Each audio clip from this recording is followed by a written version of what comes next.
We're going to finish up our postcard by creating some 3D text at the top here. So we'll go ahead and choose your type tool. I'm going to choose impact, and I know that I want the size to be at least 40 points. And I know that I also want it to be a light color. So I'll click and start typing. So that looks pretty good, but now I want to go ahead and give it some warping, give it a little bit of a three-dimensional look. I'll adjust the bend down a little bit and increase the horizontal distortion. Click OK. That's still a little bit small, so with my text selected, I'm going to go ahead and increase the size by using the scrubby sizing values. That looks a lot better. So go ahead and commit to that and save my file. Now I'm going to convert this to 3D, and we have a 3D workspace. So I'm going to come up here to my workspace, hit the double chevron, and choose 3D. This opens up a 3D panel which is currently empty since I don't have any 3D objects. Now down here I can tell it to go ahead and create a new 3D object, and I want to use the selected layer, which is my text, to a Repouss object, or I can go to my 3D menu, from Repouss, choose Text Layer. It has to rasterize the text into pixels before it can go ahead and give them depth. And this opens up our Repouss editing window.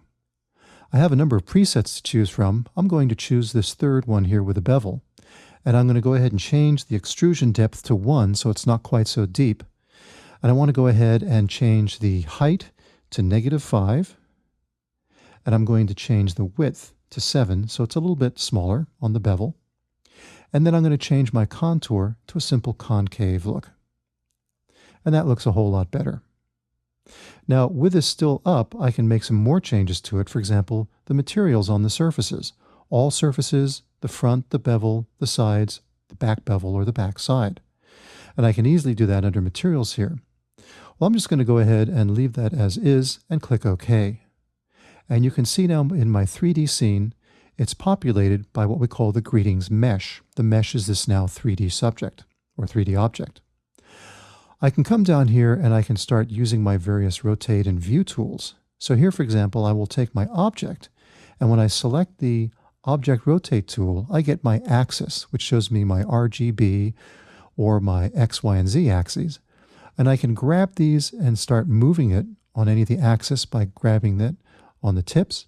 I can start scaling it by grabbing that box, and I can also rotate it on a single axis, or if I just move it on the object itself, on multiple axes. And you can see how the multiple axes are represented by the change in our axis here.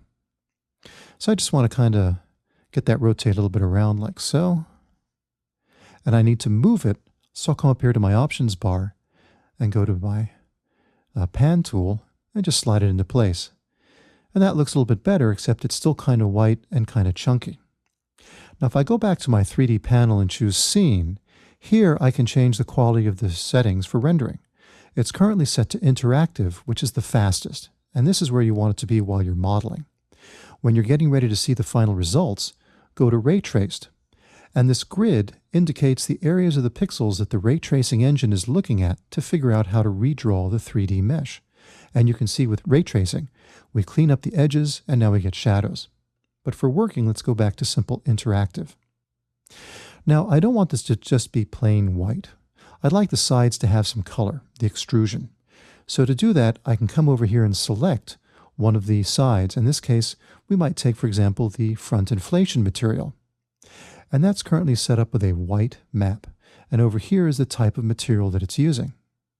Well, if I click on this, I have set up a list view. If you don't see a list, choose it from over here in the menu and make sure that I have no texture. So it's just a flat surface, and it automatically gives it a light gray. We'll go ahead and live with that for now. What I'd like to do is change the sides here. So I choose the extrusion material. Again, I might come over to the side, make sure we have no texture on it so it's a flat surface. But then instead of just using this color, I'm going to come over here, click on the folder, and tell it to create a new texture. I'll just use the default settings and click OK, and you can see it changes it to a white. Now I want to change that to a gradient, so I'll come back to this little menu over here and choose Open Texture. This opens that particular file I just created, and you can see it's plain white. So I'm going to go ahead and get my gradient tool, and I'm going to choose a gradient that I've already built that goes yellow to orange. And I'm going to go ahead and click and drag it, pressing the Shift key for a straight line so I have a gradient. Now, as soon as I save this, Command or Control S, it updates my mesh on the final image. So anytime you need to change it, you can do it quite easily by just going in and editing it. So that looks a lot better. Again, I'm going to come over here now, maybe change my camera rotation and adjust this a little bit more like so.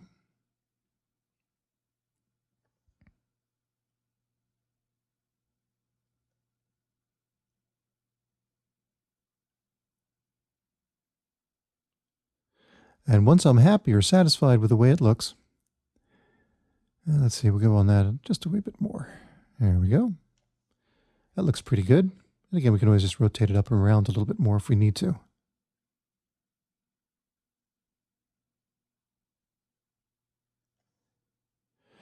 And that looks pretty good.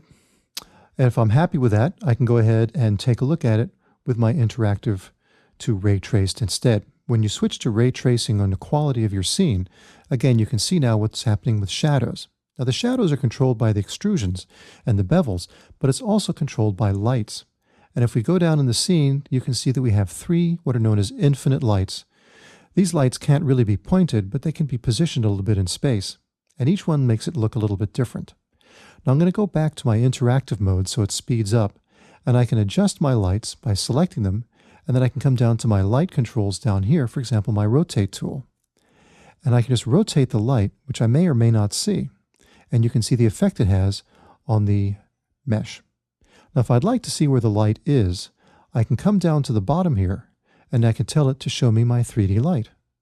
And it'll show me these little bulbs here are my 3 different lights. So now as I move it around, you can see how this light trace, this line of where the light's falling, is changing the way it affects my mesh. So I'll go ahead and move my infinite light 1, and here's infinite light 2, which I'll turn off, and that gives me a nice shadow effect on there. So I'll go ahead now, that looks pretty good. If I go back up to my scene, I can then change to the ray traced look, and you can see it's just ray tracing this area in here. It builds it, it looks a lot better, very quick and easy. So now if I want to, I'm going to come back, turn off my 3D lights, because I don't want to see those when I render my image. And that looks pretty good. Let me see what happens if I turn my infinite light on, number 2, and turn it off again, and maybe number 3. And if I need to, I can continue to go ahead and adjust the lighting by just dragging it around. That looks pretty good. Now we can go ahead, save the image, and we're done.